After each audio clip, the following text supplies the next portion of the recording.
안녕하세요, 구루발리입니다. 오늘 여러분과 이야기해 볼 주제는 문화입니다. 왜 그런 말이 있잖아요. 로마에 가면 로마의 법을 따라라 라는 말이 있듯이 인도네시아에 오면 인도네시아의 문화나 이 법을 좀 따라야 되는데 그런 부분들을 사실 모르고 오시다 보니까 간혹 실수를 하신다거나 잘못 얘기를 하신다거나 이런 경우가 있어요. 그래서 오늘 제가 준비한 주제는 인도네시아에서 하지 말아야 될 행동, 알아두면 좋을 것 같은 상식을 준비해 봤습니다. 네, 먼저 여러 가지가 있겠지만 가장 공통적인 문화적인 부분부터 말씀을 드려볼게요. 사실 외국인들이 오면 문화를 모르다 보니까 실수하는 경우도 많은데 인도네시아가 문화에 있어서 종교와는 뗄래야 뗄 수가 없어요. 왜냐하면 인도네시아 전체 구성원의 약 90% 정도가 무슬림이고, 그리고 발리 같은 경우는 또 대다수가 힌두교이다 보니까 어떤 문화를 설명함에 있어서 종교와 뗄래야 뗄 수는 없지만 종교적인 측면보다는 그냥 전체적인 측면에서 이런 행동은 하지 말았으면 좋겠다 라는 점만 먼저 말씀을 드려볼게요. 첫 번째는 왼손입니다. 이 왼손을 사용하면 안 되는데요. 어떨 때 사용하면 안 되냐면 물건을 전해준다거나 또는 악수를 한다거나 이럴 때는 왼손을 사용하시면 안 됩니다. 보통 이제 인도네시아 사람들은 왼손은 화장실을 갔다가 이제 뒤처리를 하는 손이라고 생각을 하기 때문에 왼손으로 밥을 먹지도 않고 왼손으로 악수를 한다거나 왼손으로 물건을 주는 걸 굉장히 싫어합니다. 그렇기 때문에 가능하면 오른손으로 주셔야 되고요. 그런데 만약에 불가피하게 오른손에 어떤 물건을 제가 들고 있어서 어쩔 수 없이 왼손으로 뭔가를 줘야 될 때가 있잖아요. 그럴 때는 마압당한 길이야, 요렇게 미안해요 왼손이라서 이런 식으로 얘기를 해주시면 괜찮습니다. 불가피하게 왼손을 써야 될 경우는 이렇게 얘기를 하면서 쓰면 되지만 가능하면 오른손으로 뭔가 물건을 주시고 악수를 하신다거나 하시는 걸 권장을 드립니다. 네, 두 번째는 한국 분들은 이제 보통 아이가 너무 귀여우면 머리를 쓰다듬는다거나 이렇게 귀여워 많이 하시잖아요. 그런데 인도네시아 사람들은 머리 만지는 걸 굉장히 싫어합니다. 그렇기 때문에 어린아이라 할지라도 귀여우면 이렇게 볼을 만져주시거나 손을 만져주시는 걸 좋아하지 머리를 만지는 건 별로 좋아하지 않습니다. 종교마다 차이는 있지만 머리가 보통 영혼이 깃들어 있다라고 생각을 하는 종교도 있기 때문에 머리를 만지는 걸 그렇게 좋아하지 않는다라는 상식을 알고 계시면 좋을 것 같아요. 그리고 세 번째, 요거 이제 외국인들이 조심해야 될 부분인데 인도네시아 종교의 대다수를 차지하고 있는 무슬림과 힌두교는 혼전 성관계가 금기시되어 있습니다. 기본적으로 이 혼전 성관계가 금지되어 있기 때문에 그거를 대놓고 얘기를 한다거나 다른 사람한테 자랑하듯이 공개를 한다거나 이런 것들은 사실은 안 좋은 결과를 끼칠 수 있거든요. 그리고 이게 최근 이슈화된 게요, 인도네시아 무슬림 정당에서 혼전 성관계 금지에 대한 법안을 발의를 했어요. 그래서 이게 통과될 뻔 했었거든요. 그런데 이제 여러 가지 집회도 있고 대학생들이 많이 데모를 하다 보니까, 물론 다른 법안 때문에 같이 데모를 한 부분도 있지만, 그런데 이게 워낙 이슈가 되다 보니까 호주 뉴스에서도 인도네시아에 워낙 호주 관광객이 많다 보니 관광객들한테 이런 법안이 통과가 되면 외국인 관광객들한테도 영향을 미칠 수 있으니 조심하라 라는 뉴스가 나오기도 했습니다. 어쨌든 이 법안은 잠정 보류가 된 상태입니다. 그리고 네 번째는 기본 상식인데요. 어느 나라에 가더라도 문화재에 간다, 사원에 간다 라고 하시면 그 문화재를 이제 보호해야 될 의무도 있는 거잖아요. 왜냐면 유산이니까요. 근데 그런 거를 생각을 안 하시고 사원 위에 올라가서 이렇게 사진을 찍는다거나 함부로 석상을 만진다거나 이런 부분들은 조심을 하셔야 됩니다. 그렇다고 근데 사실은 외국인들만 그런 건 아니고 여기 현지 내국인들도 사실 조심을 해야 되는데 이런 에티켓이 없다 보니까 가끔 그렇게 하시는 분도 있어요. 그래서 우리부터라도 좀 조심을 하면 좋을 것 같다라는 생각에서 말씀을 드렸고요. 네, 그리고 다섯 번째는 인도네시아 사람들은 이렇게 사람 앞을 지나간다거나 또는 어른 앞을 지나갈 때는 반드시 허리를 숙이고 퍼미시라고 얘기를 하면서 지나갑니다. 그래서 혹시 이제 여러분들 앞을 현지인들이 지나갈 때 허리를 숙이고 지나가면 저 사람이 뭔가 허리가 아픈가? 아니면 뭔가 문제가 있나? 라고 생각하지 마시고 이 나라의 문화구나 라고 이해해 주시면 좋을 것 같아요. 마찬가지로 우리도 다른 사람 앞을 지나갈 때 꼭 따라할 필요는 없지만 간단히 이렇게 숙이는 동작을 취해주면 상대방들도 굉장히 좋아할 것 같다라는 생각이 듭니다. 그리고 이렇게 지나갈 때 뻐르미씨라고 하는 거는 우리나라 말로 실례합니다 라는 말이라고 생각하시면 돼요.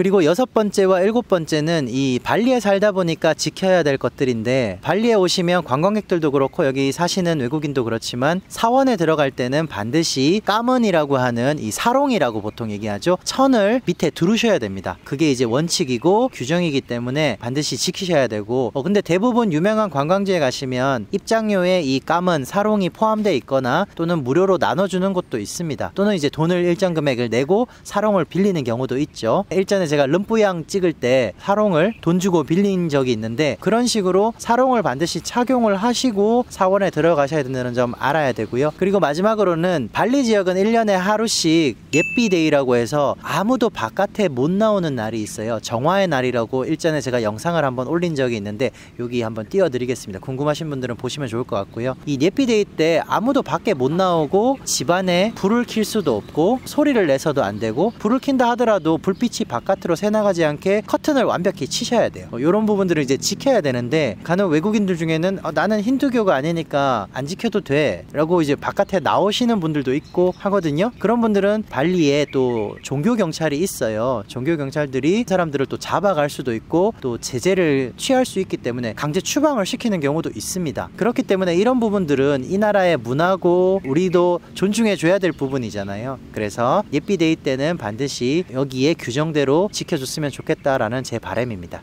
네, 그리고 다음으로 알아볼 부분은 종교에 대한 기본 상식들인데요. 일단 크게 힌두교와 무슬림교로 나눠봤습니다. 나머지 카톨릭, 크리스천, 불교는 우리나라와 크게 다르지 않다라고 제가 생각이 들어서 조금 차이가 많은 힌두교와 무슬림교에 대해서 준비를 해봤습니다. 네, 먼저 힌두교는 소고기를 먹지 않는다라는 부분인데요. 모든 발리의 힌두교도들이 소고기를 먹지 않는 건 아니에요. 그런데 이제 가급적이면 안 먹으려고 하더라고요. 그래서 제가 이유를 물어봤더니 힌두 경전에 따르면, 제가 좀 보고 읽을게요. 힌두 경전에 따르면 대화시와라는 신이 타고 다니던 이동수단이 일단 이 소였다고 해요. 그래서 굉장히 이제 숭상시 여기고, 그리고 그 소의 엄마가 자기한테 취할 수 있는 우유는 가져가도 되지만 죽이지는 말아달라라고 얘기를 했다고 해요. 다시 말해서 이 자연에서 취할 수 있는 것은 취하되 살생은 하지 마라 라는 뜻으로 이제 해석이 된다고 합니다. 그래서 가급적이면 우유는 작아도 사는 데는 지장이 없잖아요. 그런데 이제 고기를 먹으려면 살생을 해야 되니 이제 그거는 하지 말아달라라는 이제 의미로 해석이 되므로 가급적이면 소를 먹지 않는다고 해요. 네, 그렇기 때문에 소고기가 맛있다고 해서 힌두인들한테 함부로 권한다거나 이런 거는 안 하시는 게 좋을 것 같습니다. 본인이 먹으면 먹는 거고요. 먹을 수 있냐 없냐 사전에 물어봐 주는 정도는 해주면 좋을 것 같아요. 네, 그리고 두 번째는 힌두교도인들 중에 여성분들은 이 생리 기간 중에는 사원에 들어갈 수도 없고, 그리고 제사를 지낸다거나 기도를 드린다거나 어떤 것도 할 수가 없습니다. 그래서 보통 힌두교도들은 매일 아침에 자기 집 앞에 이렇게 짜낭살이라는 제물을 바치고 기도도 드리고, 자기 집에 있는 사원, 마을에 있는 사원 전부 다 기도를 드리거든요. 그런데 오늘은 왜 기도를 안 하지? 라고 생각을 하시지 마시고, 오늘은 마법에 걸린 날이구나, 이렇게 생각을 하시면 좋을 것 같습니다. 네, 그러면 힌두에 이어서 무슬림에 대해서 기본 상식 좀 알아볼게요. 아까 힌두교는 소고기를 먹지 않는다라고 말씀드렸듯이 무슬림들은 잘 아시겠지만 돼지고기를 먹지 않습니다. 일단 금기시되어 있는 하람에 속하는 내용이고요. 돼지고기와 마찬가지로 술도 먹으면 안 됩니다. 무슬림 지역에 가서 술을 먹는 것과 돼지고기를 먹는 것 자체도 이제 금기시되어 있지만 보이는 데서 먹으면 안 되고요. 그리고 권해서도 안 됩니다. 본인이 술을 좋아한다고 해서